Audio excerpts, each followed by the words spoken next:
Soy profesor en Fresno State. Gracias por venir. Antes que nada, quería agradecer muy cordialmente la presencia de la señora María Fernanda Cámara Pérez, quien es la cónsul de comunidades por parte del Consulado de México.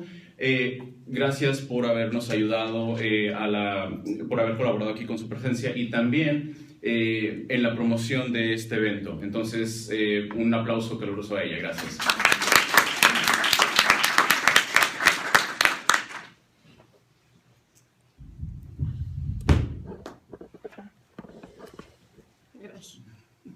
Gracias, pues es un gusto estar aquí, por todo el trabajo que sé que implicó tener esto y llevarlo a cabo. Manuela, Francisco, Dina, sé que fue mucho trabajo, felicidades porque lo llevaron a cabo. Para nosotros es un gusto poder participar y poder tener el honor de tener a dos grandes escritores a la mesa y mostrar el apoyo. Igual y no podemos aportar mucho más que estar con ustedes y saber que nos interesa la promoción de nuestra cultura, esta conferencia y el tratar de ligar lo que vemos de unos lados en Latinoamérica y aquí de este lado del Río Grande, siempre es un gran esfuerzo, presenta retos muy importantes y espero que ustedes que han estado escuchando estos días las pláticas les haya movido algo, sí sepan que la capacidad que desarrollamos, que necesitamos en uno y en otro lado de la frontera, no sé si es mayor o menor, pero es distinta y hay que aprovecharla, cada quien en el área en que la quiera desarrollar, pero nos da una visión distinta y eso es lo que están tratando ustedes a través de esta conferencia y cómo les están presentando la información. Alberto y Raquel, es un gusto y un honor estar aquí con ustedes el día de hoy. Son dos grandes exponentes de las letras mexicanas. La imaginación y cómo la reflejan ustedes, a mí me gusta mucho el estilo. Tenemos nada más y nada menos que el Premio Nacional de Periodismo en 2 ocasiones, que no es cualquier cosa. Y Alberto, la innovación que has hecho en el espacio virtual, cómo lo has utilizado y lo has sabido aprovechar, también es impresionante. Entonces espero que ustedes puedan compartir un poco de eso, se contagien tantito de este ánimo, y tengamos a los siguientes blogueros número 1 en Fresno aquí en la sala y que compartan con ellos la experiencia. Y muchísimas gracias por estar aquí a todos. Muchas gracias. Muchas gracias. Bueno, pues muy bien. Ya tuvimos una pequeñísima presentación de las personalidades que tenemos aquí frente a nosotros y de nuevo hay que recalcar que es un placer para nosotros, no solamente como personas que estamos aquí físicamente presentes, sino como representantes de nuestra comunidad, porque tenemos a un par de personas que se encargan de crear puentes culturales entre dos países, sobre todo dándole un énfasis que es bastante necesario a la parte didáctica, ¿no? Poniendo atención en lo que es la literatura infantil y también los medios digitales. Bueno, para no darle más larga al asunto, tenemos aquí a mi izquierda a Alberto Chimbal, que es originario de Toluca, México. Él es escritor y, como ya se nos mencionó, él se encarga de enseñar lo que es el aspecto literario dentro de los nuevos medios, particularmente dentro de la literatura digital. Es importante también recalcar de que muchas veces nosotros pensamos, cuando escuchamos el término literatura, en exclusivamente aquello que tiene que ver con un papel, con una pluma. Sin embargo, él se está encargando de expandir los horizontes de lo que nosotros pudiéramos considerar como expresión literaria. Él recibió el premio en el 2004, el premio San Luis Potosí a las Bellas Artes por su colección de narrativa corta, Estos son los días, y más allá de Alberto, tenemos la presencia también de Raquel Castro, quien es una guionista mexicana y también es periodista. Su novela más reciente, Ojos llenos de sombra, ha ganado el premio Gran Angular en el año 2012. Y bueno, les cedo entonces el micrófono a ellos. De nuevo, agradezcámosles a su presencia aquí.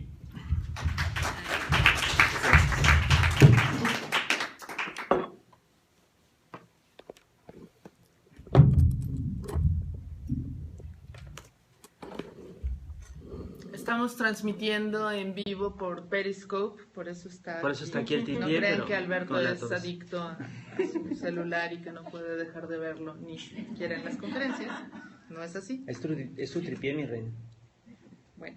Es compartido. Sí, es responsabilidad compartida. Entonces, pues también, primero que nada queremos agradecerles muchísimo la invitación. De verdad es que para nosotros es un privilegio y un honor estar aquí con ustedes, sobre todo hablando de este tema que nos es muy importante.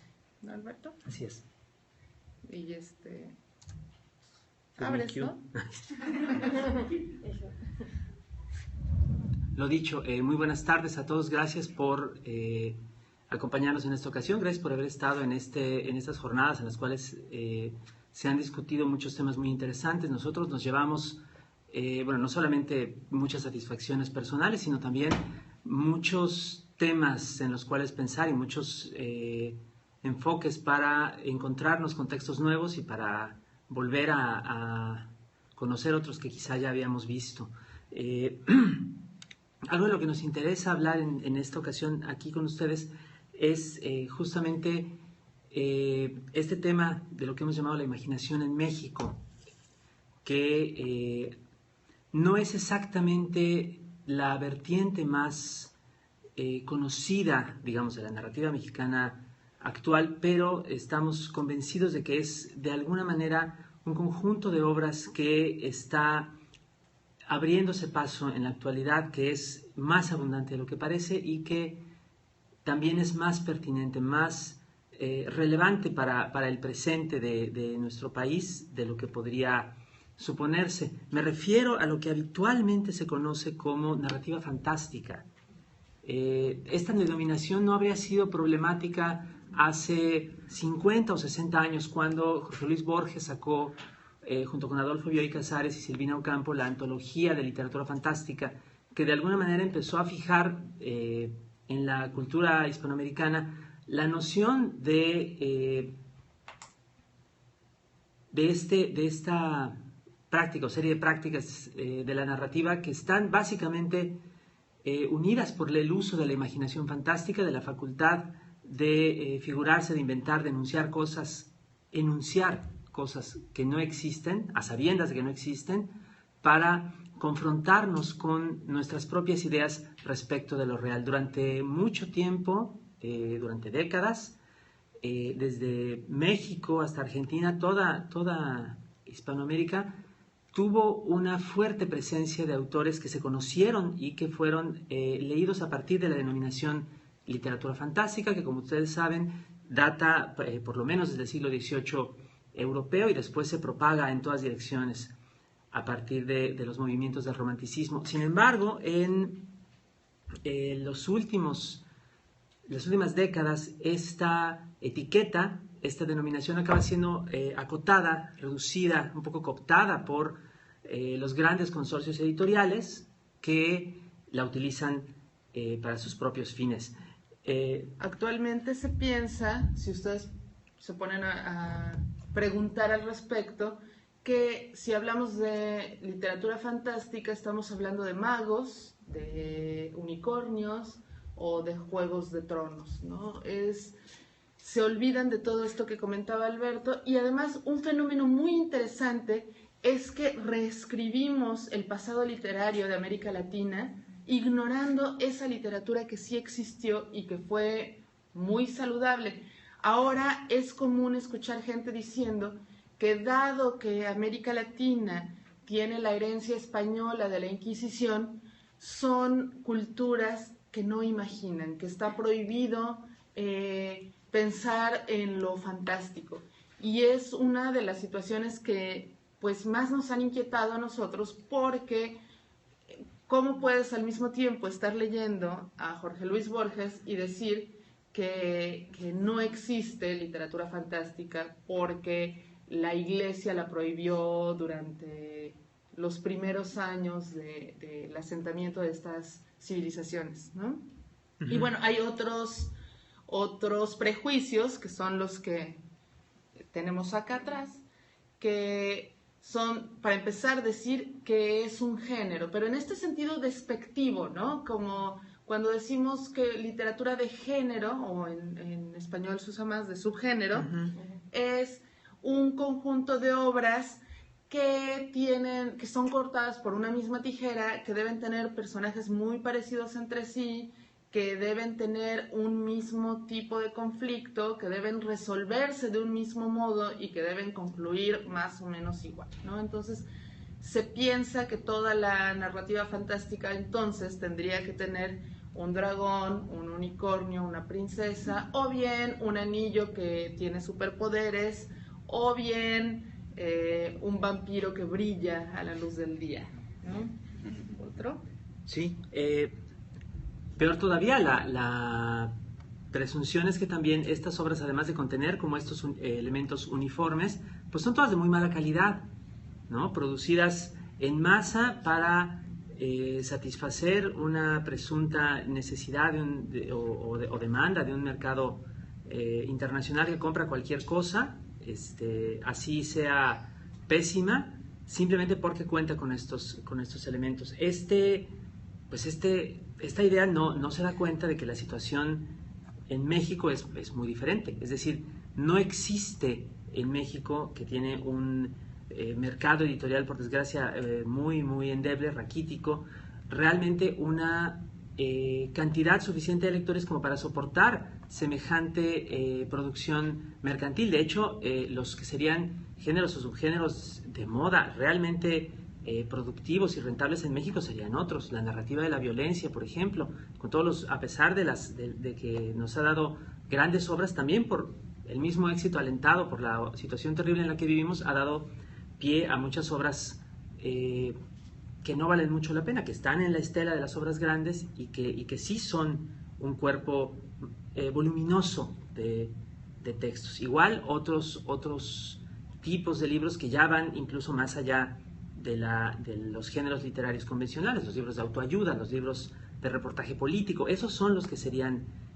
subgéneros populares en México, pero existe un poco esta apreciación que también viene aparejada con otra idea muy curiosa, que es la de que la narrativa que ahora se etiqueta como fantástica, pues sería invariablemente narrativa traducida, narrativa importada de los Estados Unidos o de Inglaterra, ¿no? Como la obra de J.K. Rowling,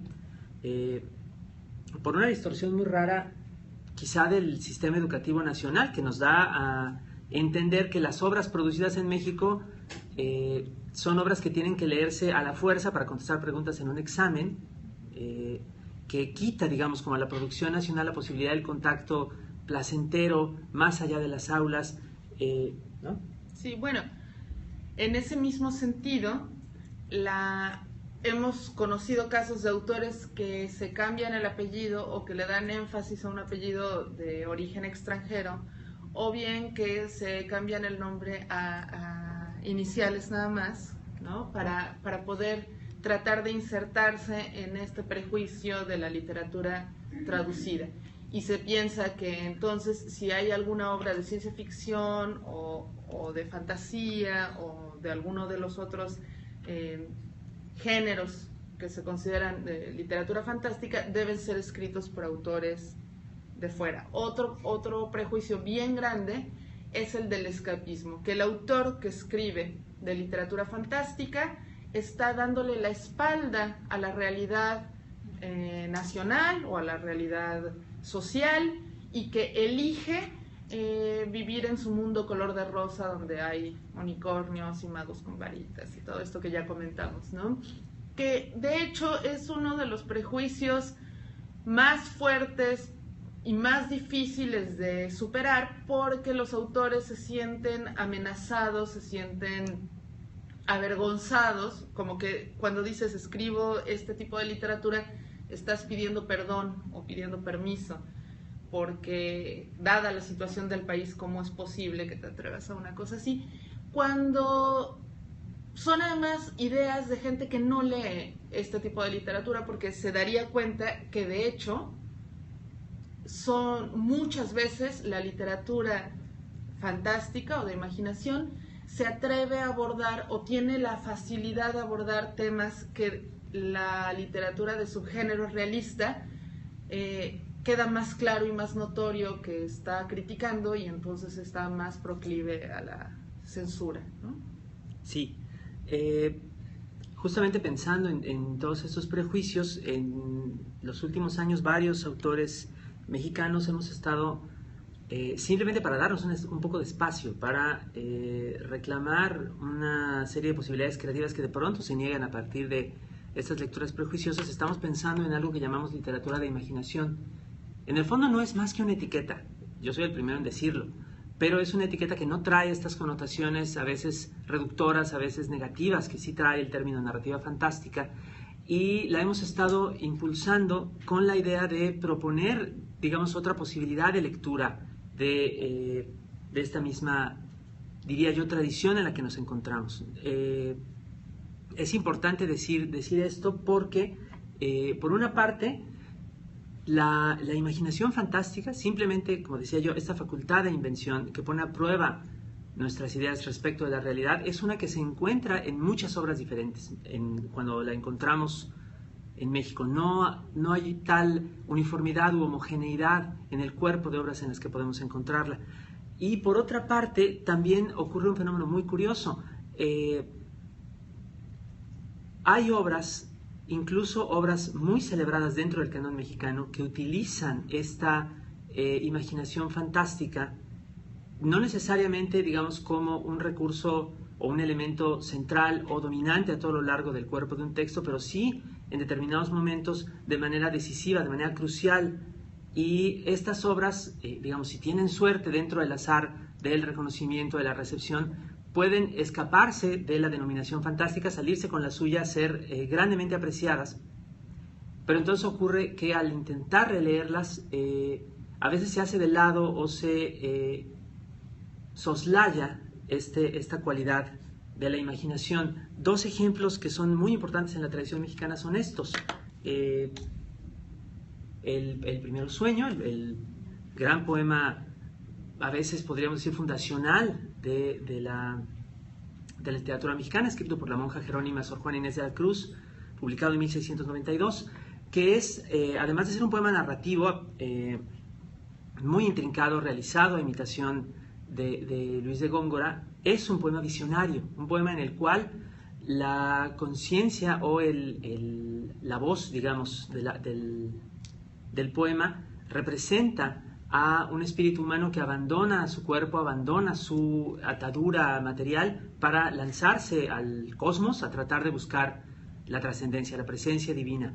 Es importante subrayar que lo que propone Sor Juana en este caso no es, digamos, una reelaboración literal de la trascendencia explicada según la cosmología cristiana, mucho menos católica. Es una invención personal. Es, según la leyenda, el único texto que Sor Juana publicó por puro gusto, sin que hubiera ningún otro interés, y se nota en el sentido de que representa, creo yo, una invención sumamente original, en la cual este tema, que es un gran tema de la tradición occidental y de hecho también de la literatura mexicana, porque recurre en varias ocasiones, se trata de una manera muy particular. El otro caso famoso, Pedro Páramo, de Juan Rulfo, considerada como la cúspide de la narrativa de la Revolución, un libro que documenta los hechos de la Guerra Cristera en México, pero también un libro en el cual en ciertos momentos clave hablan los muertos enterrados en el pueblo de Comala,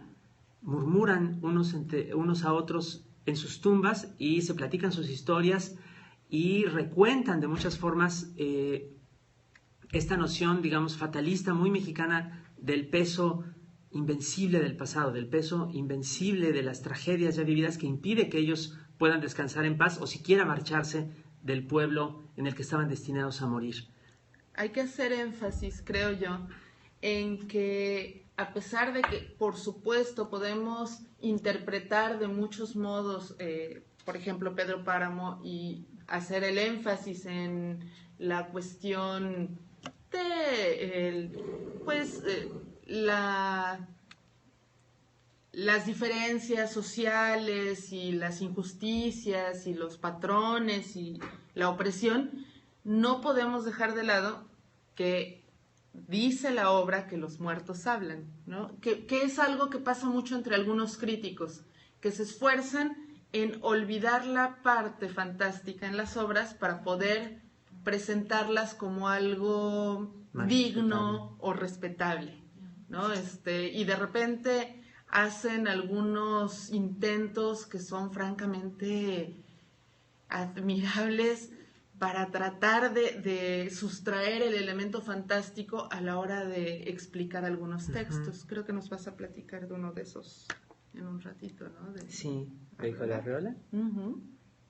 Sí, desgraciadamente hay una serie de acrobacias mentales a las cuales se ha acostumbrado mucho el estamento crítico mexicano, que son un poco como el doble pensar, el double think de George Orwell, porque es sostener al mismo tiempo dos ideas contradictorias, ¿no? Que el texto puede contener esa noción, pero que esa noción es irrelevante, ¿no? Que no significa nada.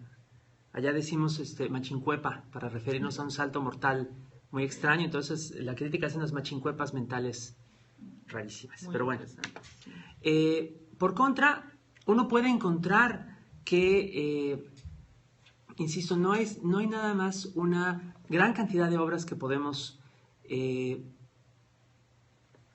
unir en el sentido de que utilizan todas de una forma u otra la imaginación fantástica, digamos, más allá de la definición convencional de género que prescribiría una especie de homogeneidad, sino que además estas diferentes formas, estas diferentes obras que se van dando a lo largo de la historia van evolucionando también, van interesándose en diferentes aspectos de la vida que las rodea y en la actualidad podrían responder a cierto número de características más o menos constantes, más allá de la forma o más allá, digamos, de estos calificativos habituales, los que hemos encontrado pues a la hora de leer esta tradición en la que estamos metidos son, bueno, primero, como decía, una gran variedad de todo tipo, estilística, formal, temática, siempre y cuando se encuentre en ellos la utilización de esta prueba, pues de esta puesta en crisis de una noción de lo real. Aunque a veces algunas de estas obras quieren insertarse incluso dentro de subgéneros difundidos internacionalmente, es decir, tenemos novelas de fantasía épica, tenemos novelas de vampiros, sci-fi, lo que ustedes gusten, hay también una gran cantidad de obras que se encuentran en espacios no reconocidos, no etiquetados, no reglamentados como vertientes o subgéneros, textos que también en muchos casos alentados o habilitados por las dificultades de publicación, no se preocupan en ajustarse a un molde preestablecido y se inventan sus propias formas en una especie de voluntad, pues un poco suicida en algunos casos, porque salen libros extrañísimos, libros que son imposibles de asimilar en ningún movimiento, pero de cualquier forma que representan una gran fertilidad y una gran variedad de propuestas y de ideas. Ahora, algo más, estos textos sí se preocupan, sí se interesan de diferentes maneras por la realidad en la que están viviendo. Sería inevitable, es inevitable que hagan referencia a ella, finalmente se escriben en el mismo contexto en el cual se escribe todo lo demás, pero de muchas formas sí están haciendo referencia a los hechos más relevantes, digamos, de nuestro presente, desde, por supuesto, el auge de la violencia criminal hasta la descomposición del Estado, las diferentes crisis económicas, ¿no? Las crisis episódicas económicas, la inequidad de género, por supuesto, las escasas o nulas perspectivas para el futuro de generaciones enteras. Sí, creo que en ese sentido la exploración de las posibilidades del desarrollo social e ideológico son bien importantes, porque no es nada más retratar lo que está mal, no se trata nada más de determinar, ¿es la región más transparente? Que dice, aquí nos tocó vivir, ups, ni modo, ¿no? Sino decir, ¿qué más podríamos hacer? ¿Qué opciones podría haber? Algunas son catastrofistas, por supuesto, pero otras vislumbran posibilidades o se atreven a imaginar otros panoramas, que creo que eso hay que tomarlo en cuenta, sobre todo en este momento que está viviendo México. Y la otra, la apropiación de temas y figuras de la cultura globalizada, que constantemente hay un diálogo entre lo tradicional, lo mexicano y lo global. Podemos ver constantemente cómo se da esta relación entre temas que son de importancia no nada más en México, sino en el mundo, y de íconos, ¿no? De personajes. Durante un tiempo parecía, por ejemplo, en el caso de los zombies, que la visión mexicana solo podía ser sojuzgada. O sea, los zombies iban a llegar y nos iban a devorar a todos porque como el metro siempre va muy lleno, no había forma de que nos salváramos. O con la invasión espacial. Llegan los aliens, comen tacos que solamente los mexicanos pueden procesar y se mueren todos, ¿no? Sin embargo, eso ya quedó atrás y hay un diálogo equitativo, digamos, un ver de frente a las otras culturas y poder poner, por ejemplo, a competir o a pelear a una deidad japonesa con una prehispánica. Les recomiendo mucho a Ricardo Guzmán Wolfer, un autor mexicano que hace justamente este tipo de juegos, de traer a los dioses prehispánicos a enfrentarse con hadas o con leprechauns, ¿no? Es muy interesante porque no es desde la parodia, sino desde presentar dos culturas como igualmente ricas, igualmente valiosas.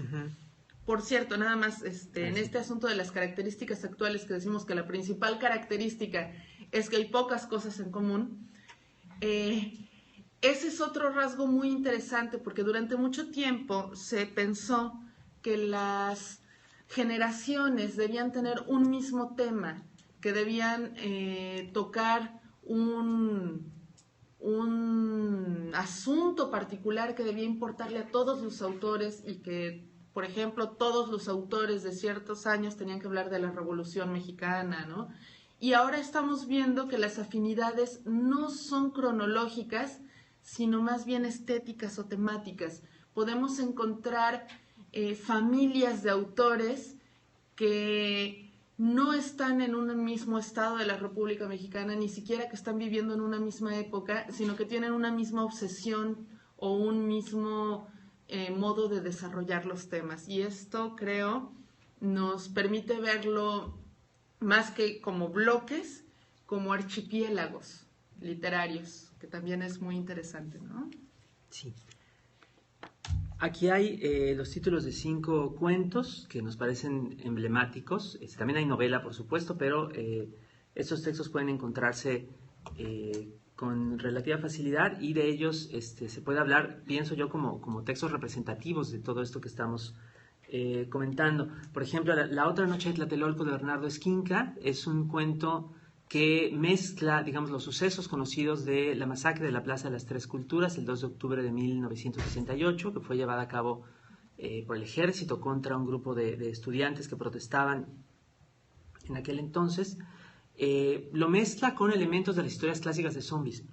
Los muertos, dado que la Plaza de las Tres Culturas es el sitio de un antiguo templo azteca, regresan, ¿no? Es un tropo de la narrativa de terror, ¿no? Stephen King lo usa en 2 de cada 3 de sus libros, pero lo interesante es que en este caso implica no solamente la apropiación que mencionaba Raquel, sino también una crítica por supuesto, al gobierno, a las acciones violentas del gobierno, que no solamente se llevan a cabo como sabemos que ocurrieron, sino que además cuando ocurre esta especie de desviación de la historia conocida y los muertos empiezan a levantarse, no sabe qué hacer, ¿no? El poder político se ve rebasado por los acontecimientos, que es también, por desgracia, un tema recurrente en la historia política de México, en muchísimos momentos, muy famosamente durante el terremoto de 1985 en México. El gobierno fue incapaz de responder a la situación de crisis, y entonces la llamada sociedad civil tuvo que entrar obligada a responder ante aquel hecho terrible. Este cuento es además de una doble o triple rebeldía que a mí, cuando lo leí la primera vez, realmente me sobrecogió muchísimo. El tema de Tlatelolco es en la historia mexicana casi intocable. Pensar en hacer un texto que tuviera zombies hablando de Tlatelolco podía sonar como terriblemente irrespetuoso, podía prestarse a mucho enojo, y pese a ello la forma en que lo trata Bernardo Esquinca consigue ser al mismo tiempo muy respetuoso de la historia y muy juguetón con la idea de pues un mundo alterno, y al mismo tiempo terriblemente aterrador. Verdaderamente consigue las tres cosas al mismo tiempo. Y si consideramos un poquito cuál es la situación en México con respecto a los símbolos patrios, porque Tlatelolco se ha convertido en un símbolo patrio, ustedes saben, aquí en Estados Unidos un boxeador puede llevar en su short la bandera de los Estados Unidos. Si alguien hace eso en México es poco menos que paredón, ¿no? Entonces, los símbolos patrios, lograr tratarlos de un modo que el lector no se indigne, sino que se conmueva, tiene mucho mérito, y eso lo logra Bernardo Esquinca en este cuento La otra noche de Tlatelolco. ¿Indocumentado? No, pues estoy indocumentado. ¿Yo indocumentado? Indocumentado de Edgar Omar Avilés, que de hecho si nos da tiempo se los vamos a leer en un ratito. Es una historia muy corta, muy breve, de corte también fantástico, de un personaje que atraviesa el desierto y al irlo atravesando va olvidando quién es, y cómo esta situación puede tener, al leerlo literalmente, ¿no?, que alguien olvide quién es, en lugar de que sea la metáfora a la que estamos acostumbrados, encuentra Edgar unas posibilidades francamente aterradoras, ¿no? ¿Y qué puede hacer una persona que olvidó quién es, que quiere recuperar la identidad? ¿Sí? Uh-huh. Soñarán. Soñarán en el jardín. Este es un cuento que está, de hecho, en la antología que se mencionó con anterioridad en la otra mesa, El silencio de los cuerpos, la de las historias acerca de los feminicidios que ocurren en el norte del país. Gabriela Damián hace una cosa muy curiosa en esta historia, porque utiliza los elementos de la ciencia ficción para crear, digamos, una reflexión muy, muy curiosa sobre el asunto. Se imagina, fíjense ustedes, se imagina un mundo futuro, un mundo diferente del nuestro, una época distinta en la cual parte de el aprendizaje de todas las personas es el recuerdo, digamos, de las víctimas de aquellos crímenes, más bien de estos crímenes que todavía siguen ocurriendo, y entonces alrededor, digamos, de esta práctica, ¿no?, de esta lección que varias personas aprenden, ayudadas por una tecnología que no existe todavía del todo, va construyendo una idea que podría parecer incluso absurda, vista desde el lugar en el que nos encontramos en cuestión de equidad de género y de derechos humanos. Un mundo en el cual se ha logrado superar y se ha logrado vencer, digamos, los prejuicios, la desigualdad en contra de las mujeres, en contra de todas las llamadas minorías. Y solamente esa idea, la idea de proponer un mundo distinto de un mundo mejor que resulta ser extremadamente transgresora, porque no implica, digamos, esta especie de sumisión fatalista a las cosas como son.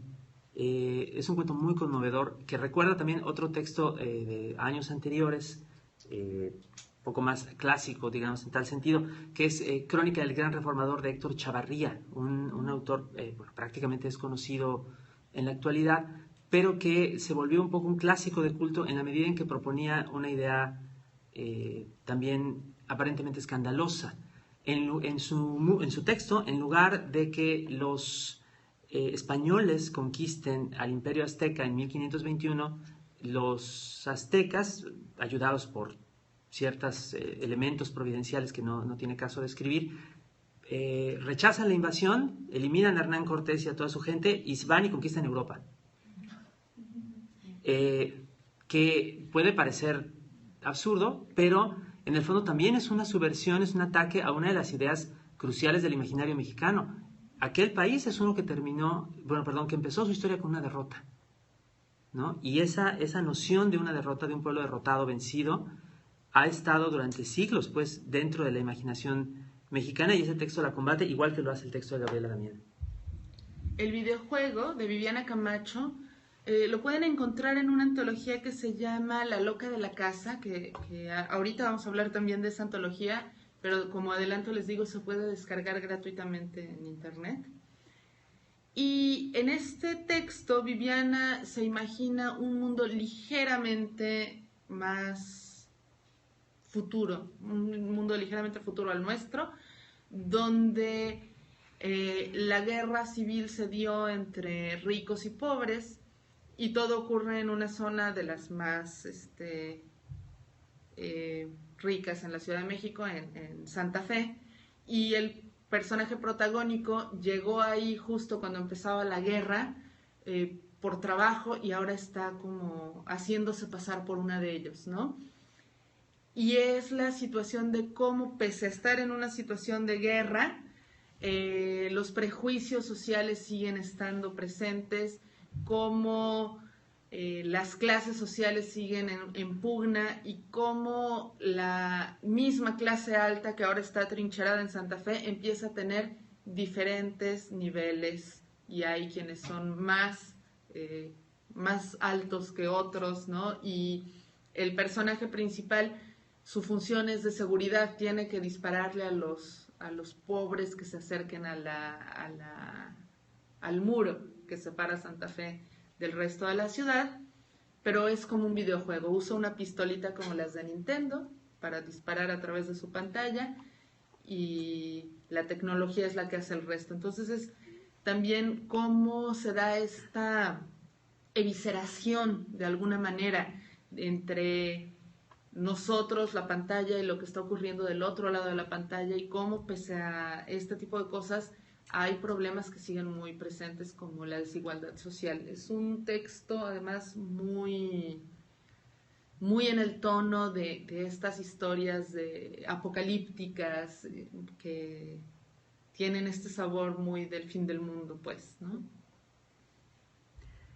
Finalmente, en esta pequeña lista, que no es ni de lejos exhaustiva, está otro cuento reciente, Combatir el Pecado, de Fernando Jiménez, que fue el ganador de la primera edición de un premio nuevo, el Premio de Cuento Fantástico Amparo Dávila, que es el primero que se convoca nacionalmente de esa especialidad, y que hace homenaje a una de nuestras grandes especialistas. Ahora verán a qué me refiero, a qué nos referimos con eso.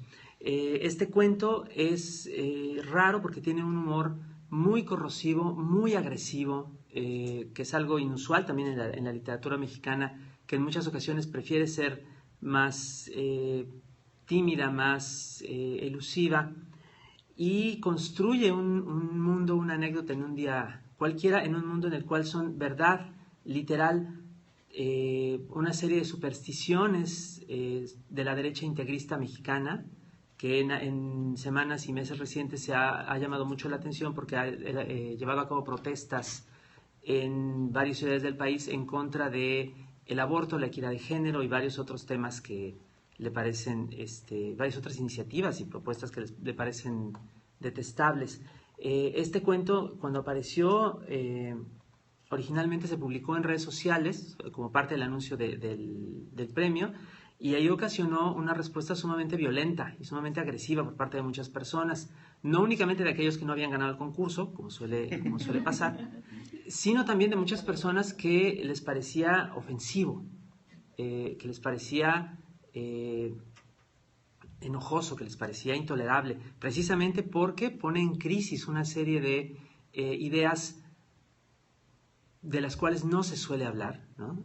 Prejuicios de clase, prejuicios sexuales, prejuicios religiosos, que no se suelen discutir abiertamente en la sociedad mexicana, y que los mencionaba de manera directa. Entonces ocasionó una fuerte impresión, y es muy curioso porque se suele pensar que un texto que utiliza la imaginación fantástica no podría hacer eso, no podría ser capaz de sacudir a un grupo, sacudir proverbialmente a las conciencias, y sin embargo este cuento lo hizo. Estos, como decía, no son los únicos autores. Aquí tenemos una lista mínima de otros autores. Convencionalmente, cuando se discute esto en México, se suele pensar en dos variedades de autores entre los que se asoman a la imaginación fantástica. Por una parte, los especialistas, que se les puede llamar así, que son aquellos que usan de manera constante o frecuente la imaginación fantástica, y por lo mismo se les tiene como raros o como excéntricos. Tienen en general más dificultades para abrirse paso en el medio nacional. Algunos de ellos, como Francisco Tario y Amparo Dávila, de manera particular, ahora ya son parte del canon, pero les costó décadas, y les costó también una especie de proceso de asimilación por el cual parte de las lecturas críticas que intentan su canonización intentan también olvidarse, como sucede en el caso de Juan Rulfo, de los elementos más extraños o más difíciles de asimilar de su obra. Hacen también sus machincuepas discursivas para tratar de volver más normales a estos autores. Otros de ellos los pueden ver ustedes aquí, todos ellos pues los recomendamos mucho: Pedro Miret, Arturo César Rojas, Gabriela Rábago Palafox, Jorge Mejía Prieto, José Luis Zárate, Norma Lazo, Bernardo Esquinca, ya ha aparecido con anterioridad, Adriana Díaz Enciso, Verónica Murguía, Liliana Camacho, también ya mencionada, Norma Yamire Cuellar, Néstor Robles, que es un caso interesante porque es un escritor de Tijuana que se ha especializado en la literatura de horror y que tiene una serie de publicaciones tanto propias como antologías y revistas escritas desde la frontera y relacionadas pues con la forma particular en la cual los elementos tradicionales de la literatura de horror se asimilan en ese entorno tan especial como sabemos. Aquí estamos combinando autores vivos y muertos. Por ejemplo, Amparo Dávila aún vive, y pues es muy grato saber que él está tocando ver que su obra está siendo reconsiderada, revisitada, y que, por ejemplo, existe este premio que comentaba Alberto hace rato. Probablemente es la autora de literatura de imaginación mexicana más importante que hay actualmente. Hay otros como Jorge Mejía Prieto que son prácticamente desconocidos. Jorge Mejía Prieto publicó un libro de cuentos en la década de los 70. Él era periodista. Sus libros, si ustedes buscan, se van a encontrar que tiene libros de frases famosas de políticos, y que tiene uno de una biografía de Borges. Era como un poco de estos autores que trabajan por encargo. Y su único libro de cuentos se llama Los hijos del smog, y es prácticamente inconseguible. Lo publicó en su momento la editorial Novaro, que era más famosa por publicar cómics. Sí, ¿no? Sí. Bueno, en su día publicaba de todo, claro. Pero... Y murió él en un accidente de tránsito junto con su esposa y su hijo, entonces no hay herederos. La editorial quebró, entonces está en un vacío legal su obra, y pues a ver cuándo alguien se anima a volverla a publicar, que además deberíamos darle al profesor Williams un ejemplar, porque es minificción lo que escribía Jorge Mejía Prieto, y es muy interesante. Del lado de los vivos... Bueno, del lado de los vivos, bueno, hay varios que están produciendo en la actualidad. Quizá uno muy, muy notable es José Luis Zárate, que se dedica también a la minificción, particularmente en redes sociales, y que tiene una producción enorme, tremendamente copiosa. Escribe minificciones agrupadas en diferentes temas, pero por cientos. O sea, tiene miles de microtextos publicados sobre todo en línea, algunos de ellos reunidos en colecciones impresas, y es un autor que ha tenido pésima suerte con las editoriales tradicionales, pero que se ha hecho un espacio también sobre todo en la red mexicana, digamos, como un creador insisto, muy fértil, muy prolífico y muy interesado en las cualidades del juego y de la intertextualidad que están presentes en mucho de la minificción, ¿no? Además, No. O sea, de él, felizmente, después de mucho tiempo de ausencia, se acaba de reeditar una novela, el año pasado apenas, una novela que también utiliza estas cualidades de la intertextualidad y del humor, que se llama Santo, Novelucha Libre. Santo en referencia, por supuesto, al famoso luchador. Para evitarse problemas de derechos, lo escribe con X, o sea, es Xanto o Shanto.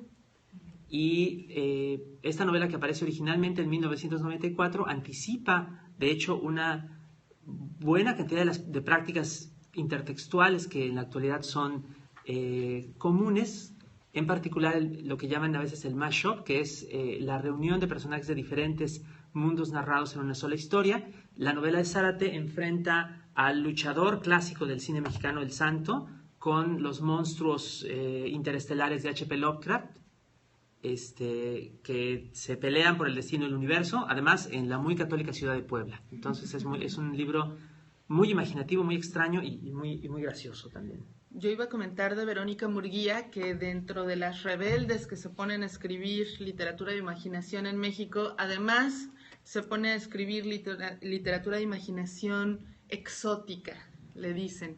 Tiene un libro ambientado en la Edad Media, pero en Oriente, ¿no? En la península arábiga, Ajá. Tiene otro que ocurre en Irlanda. No le da mucho por el lado del Mexican Curious, sino más bien por otro tipo de culturas. Y su obra más reciente, importante, es Loba, una novela que tiene tintes, esta sí, de unicornios, dragones, espadas, pero con un tratamiento muy particular que involucra, entre otras cosas, perspectiva de género y un discurso en contra de la violencia, que es algo que rara vez vamos a encontrar en una obra, digamos, dentro de la línea de Tolkien. Otra cosa que es pues interesante con respecto a este libro de Verónica Murguía y que no va a aparecer en las contraportadas de los libros, pero pues ya que estamos aquí se los cuento. Con este libro ganó el premio Gran Angular de España, un premio muy importante. Para poder participar, ella fue juntando hojas que le traía gente de España de sus viajes, porque ella tenía la teoría de que si mandaban hojas mexicanas se iban a dar cuenta que no era española y que no le iban a dar el premio. Entonces, en México se usa el tamaño carta, en España el A4. Entonces, juntó sus hojas A4 para esta novela de 800 páginas.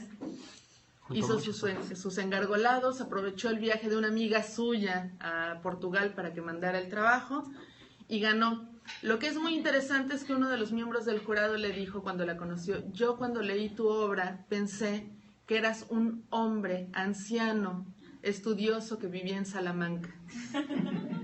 Y ella nos comenta siempre que no sabe si eso es un halago o un insulto, ¿no?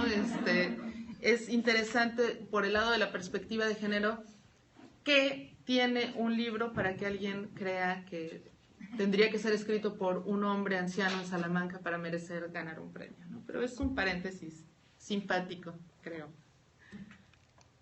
A la lista de estos autores, digamos, más especializados o más constantes en el uso de la imaginación fantástica, se agrega esta otra lista que puede parecer rara, sobre todo por los primeros nombres mencionados, la gente que hace incursiones en la imaginación fantástica, que tienen la reputación de no utilizar la reputación de ser autores generales, respetables o cualquier cosa parecida, y que sin embargo tienen una porción interesante, incluso a veces notable de su obra entre estas que utilizan la imaginación fantástica. Ya mencionamos el caso de Juan Rulfo. El caso de Octavio Paz es una curiosidad, si gustan, pero las únicas obras narrativas de Octavio Paz, que son un puñado de cuentos contenido en una colección llamada Arenas Movedizas. Son en su mayoría obras de imaginación fantástica, incluyendo textos como Mi vida con la ola o El ramo azul, ¿no? que son mencionados con muchísima frecuencia, aunque sea por el hecho de que Octavio Paz ganó el premio Nobel, ¿no? La obra de Carlos Fuentes es un asunto todavía más interesante, porque su primer libro de cuentos, Los días enmascarados, de 1954, es de hecho un libro de cuentos fantásticos. Y a lo largo de toda su obra, hasta sus últimos años, estuvo yendo y viniendo de la imaginación fantástica, presentando obras de todo tipo, incluyendo el que probablemente sea su libro más ambicioso y más abarcador, que es Terra Nostra, por el cual ganó una serie de premios, incluyendo el Javier Villaurrutia, que es muy prestigiado en México, y que es de hecho una fantasmagoría, una novela onírica en la cual todos los personajes famosos, y digo literalmente todos, de la cultura hispánica hasta el momento de su escritura, se juntan en una especie de escenario irreal, atemporal, mítico, como para tratar de recontar y de recomponer la historia de los países por donde ha pasado el español. Es una obra tremendamente ambiciosa, dentro de la narrativa mexicana, tan voluminosa y tan intrincada como algunos libros famosamente complejos, como la obra de Daniel Sada, como la obra de Fernando del Paso, pero es una obra que además está marcada por esta imaginación fantástica que es el recurso esencial para poder reunir a toda esta cantidad enorme de personajes, cancelando las barreras del tiempo y del espacio. Algunos otros de estos autores que pueden mencionarse llegan incluso hasta la actualidad. Varios de estos autores ya han fallecido: Salvador Elizondo, Elena Garro, que tiene una obra muy importante, digamos, y muy abundante también, de la que utiliza la imaginación fantástica. Inés Arredondo, Adela Fernández. Ahí nos faltó Guadalupe Dueñas, que es otra gran escritora mexicana. Leonora Carrington también, que es la pintora que también escribía, que no era mexicana por nacimiento, pero se avecindó allá y allá hizo una parte muy importante de su obra.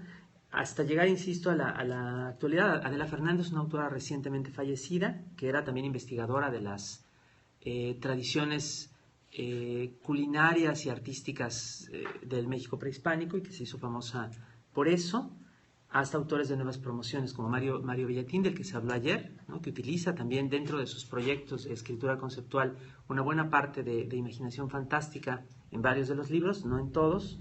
Cristina Rivera Garza, que tiene de hecho un homenaje a Amparo Dávila en una novela que se llama La cresta de Ilión, y también una especie de trasunto de la novela gótica transformado o revolucionado en otra novela que se llama El mal de la taiga. Antonio Ortuño, que es conocido por sus novelas humorísticas o de crítica social, pero en cuyos cuentos hay de vez en cuando este elemento fantástico.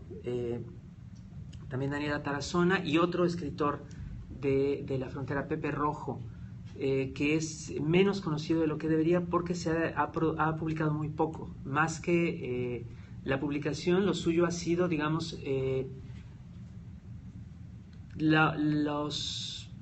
arte conceptual, el performance, ciertos tipos de acciones o acontecimientos o piezas, digamos, de acción viva, entre las cuales se incluyen varios ejemplos muy interesantes. Uno de ellos fue hace algunos años la distribución en las garitas fronterizas de Tijuana de un periódico del futuro. Hizo imprimir una serie de ejemplares de un periódico con supuestas noticias del año 2040, donde se hablaba, digamos, de acontecimientos que podrían suceder entonces, y en los cuales se exacerban varios de los problemas de la actualidad. Y Pepe Rojo cuenta que la gente estaba muy desconcertada a la hora de encontrarse con estos periódicos que se le daban gratuitamente, porque por una parte todo lo que estaba leyendo pues no estaba ocurriendo, no podía ser, porque además estaba marcado en otra fecha, pero estaba en un periódico, entonces tenía que ser cierto, ¿no? Había gente que le decía eso. Entonces no solamente es una serie no solamente es una obra, digamos, literaria que trata de figurarse el futuro, sino también a la hora de insertarse de esa manera en el presente, pues confronta nuestras ideas respecto de la autoridad de los textos, de la autoridad de los medios de información, ¿no? Que de alguna manera también influyen o incluso nos dictan nuestra percepción de la realidad.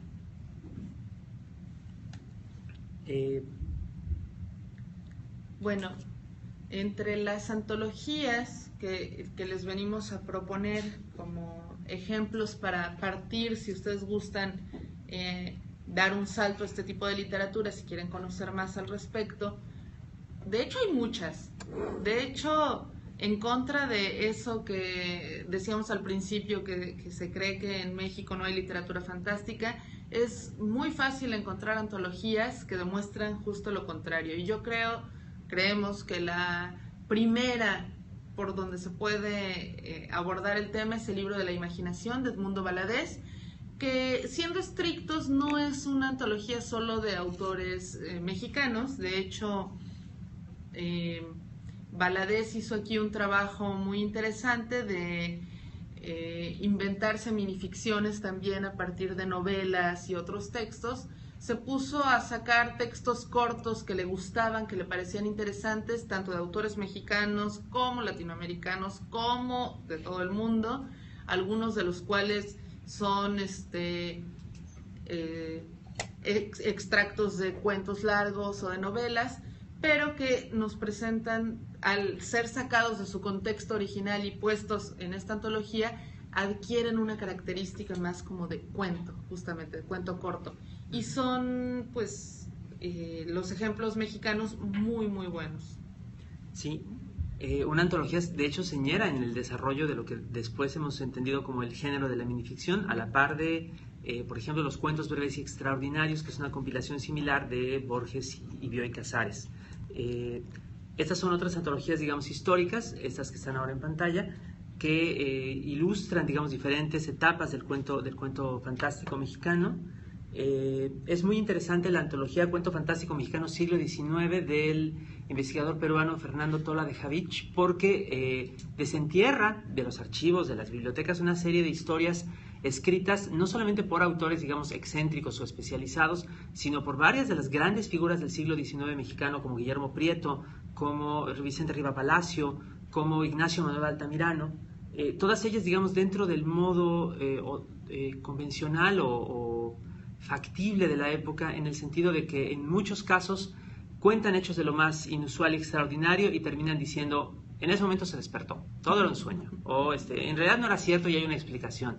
Digamos, tenía que haber como esta especie de justificación, estaba un poco exigida editorial, socialmente, pero de cualquier manera los lectores iban para enterarse de los hechos tremendos y no para encontrarse con la normalización de las historias, ¿no? Es un modo, digamos, de escapar de la censura o de los prejuicios de aquellos tiempos.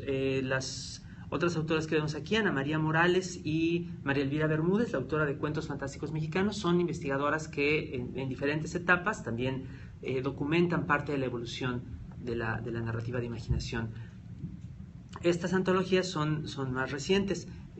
Tierras Insólitas de Luis Jorge Bone, que es un autor bastante joven todavía. Ciudad Fantasma, esta está especializada en relatos fantásticos ambientados en la Ciudad de México. Es una antología histórica del siglo XIX hasta el XXI por Bernardo Esquinca y por Vicente Quirarte. Y la antología que ya mencionaba Raquel, La Imaginación, la Loca de la Casa, reunida por Bernardo Fernández Beff, que es una de las muy escasas que reúne exclusivamente a escritoras.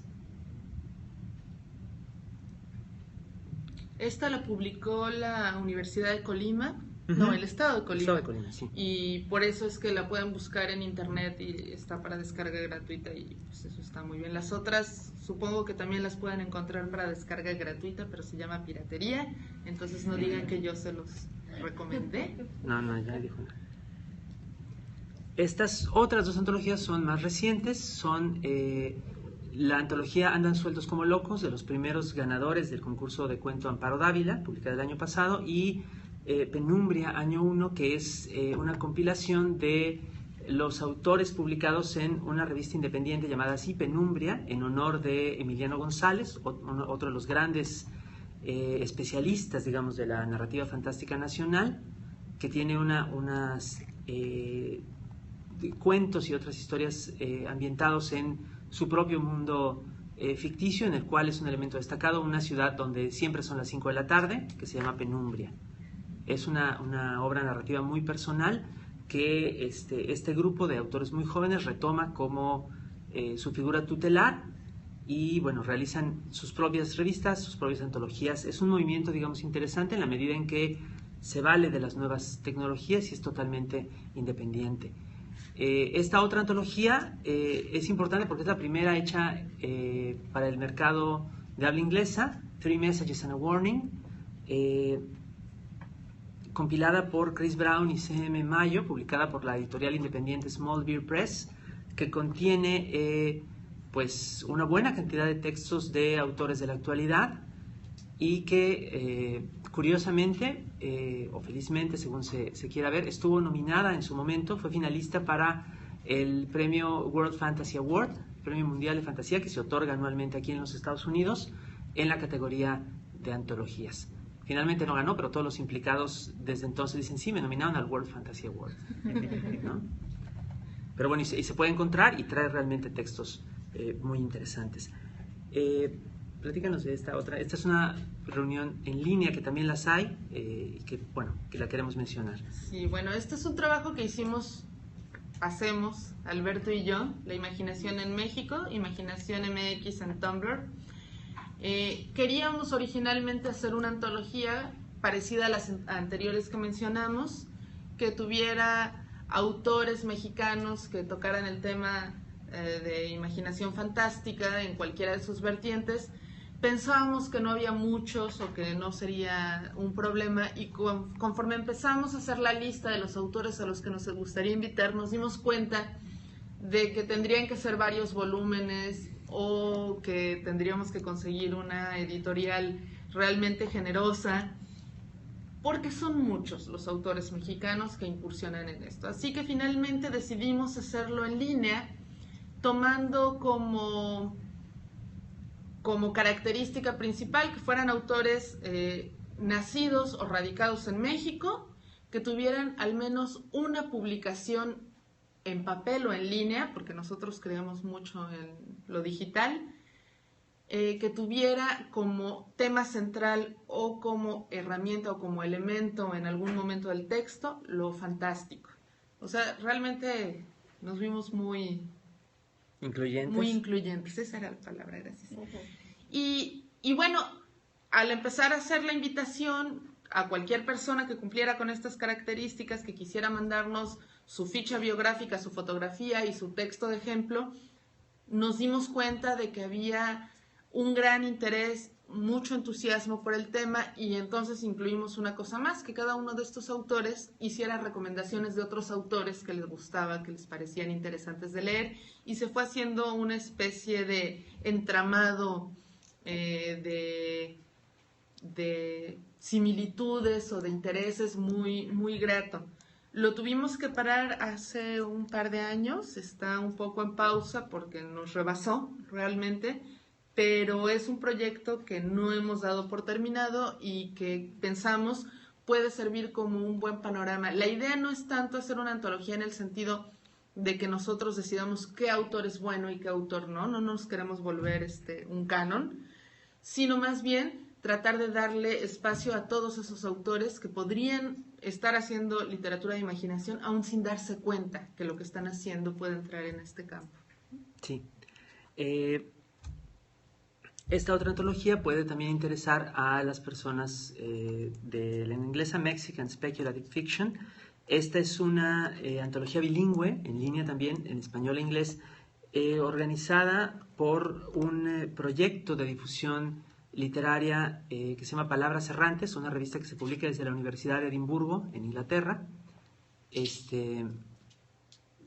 que en este caso, en uno de sus números, utilizó autores mexicanos, a los cuales invitó y que fueron traducidos por una media docena de traductores. Está en este momento disponible en línea. Muchos de los autores que hemos mencionado están allí, otros también que no hemos podido mencionar hasta el momento, pero bueno, es un muestrario también, pienso yo, muy interesante y además, en la medida en que es bilingüe, pues muy, muy asequible.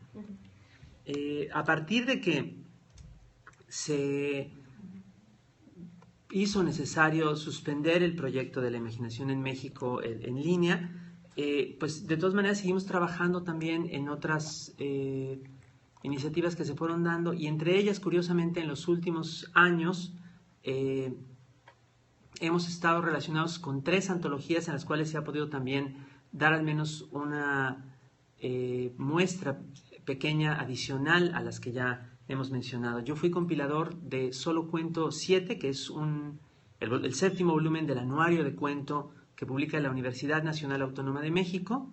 Cada año se invita a un autor diferente a seleccionar textos de colegas vivos de toda Hispanoamérica, y en este caso, en este volumen, tuve la oportunidad de incluir a algunos autores mexicanos que se han dedicado, ya sea parcial o totalmente, a la imaginación fantástica, entre los cuales están varios ya mencionados, y también otros como José de la Colina, Cecilia Udave, Toño Malpica, que es un caso muy particular porque es un autor conocido principalmente por sus obras de literatura infantil y juvenil,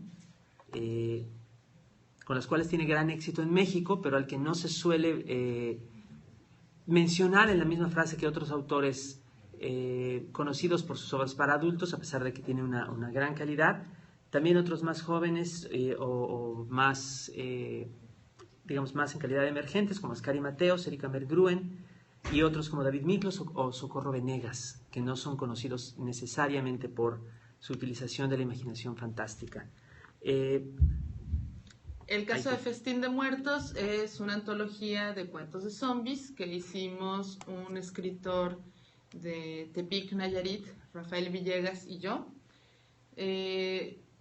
Coincidimos Rafa y yo en varias mesas para hablar de zombies, que es un tema que a los dos nos gusta mucho. Cuando nos preguntaban por libros de zombies escritos en México, vimos que no había tantos y decidimos hacer uno. Entonces, a todos estos autores los contactamos pidiéndoles un cuento de zombies. La mayor parte de ellos no los tenían, sino que fueron hechos para la antología.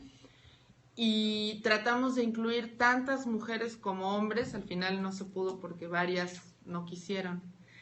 Tratamos de incluir de muchos estados de la República. Y, por ejemplo, Jorge Luis Almaral, el texto que viene en Festín de Muertos es su primer texto publicado, mientras que, por ejemplo, José Luis Zárate o Ricardo Guzmán Wolfer llevan muchísimos años trabajando. Entonces es una muestra muy interesante porque teníamos miedo de que cada cuento fuera igual al anterior, ¿no? Los cuentos de zombies suelen ser historias de una estructura que llamamos de los 10 perritos, ¿no? Tienes 10 sobrevivientes y a uno lo matan y luego a otro y luego a otro y ya.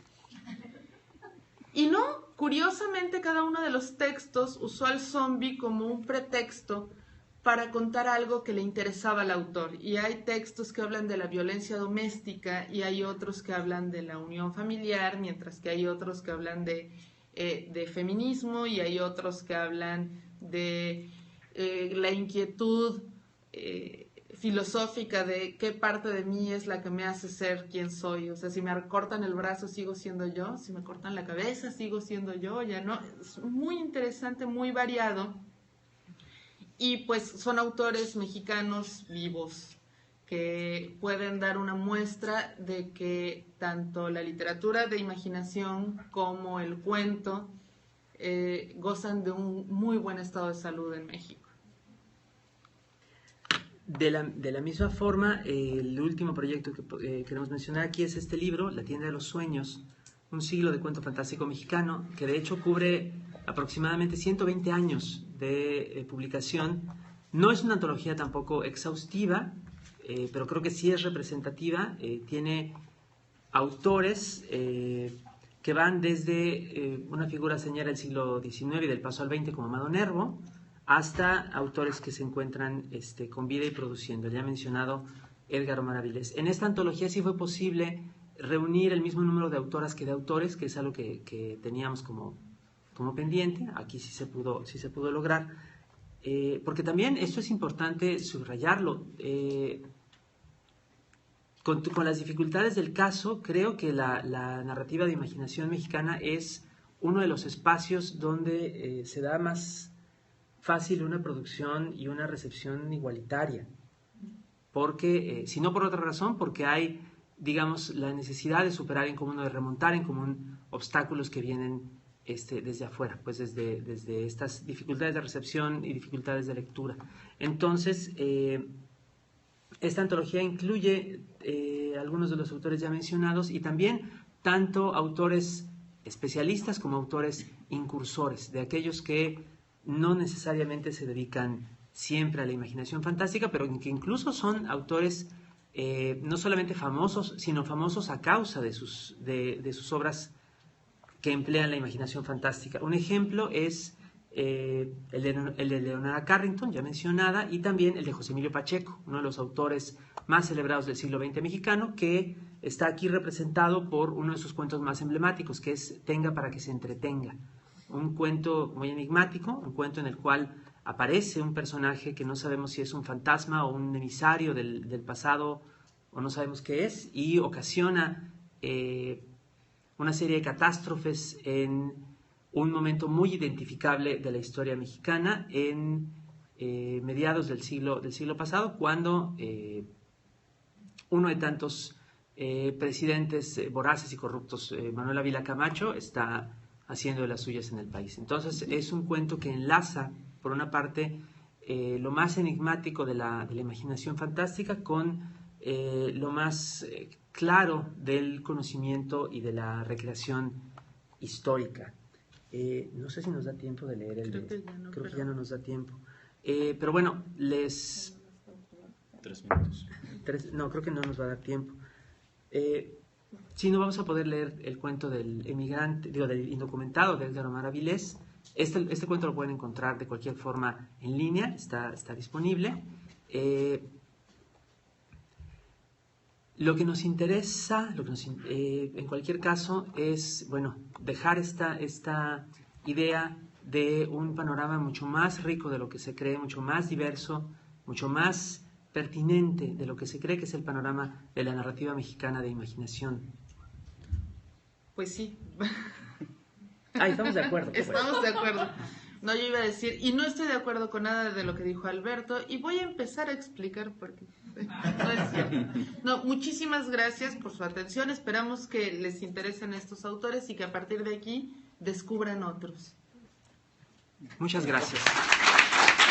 Y gracias a ustedes.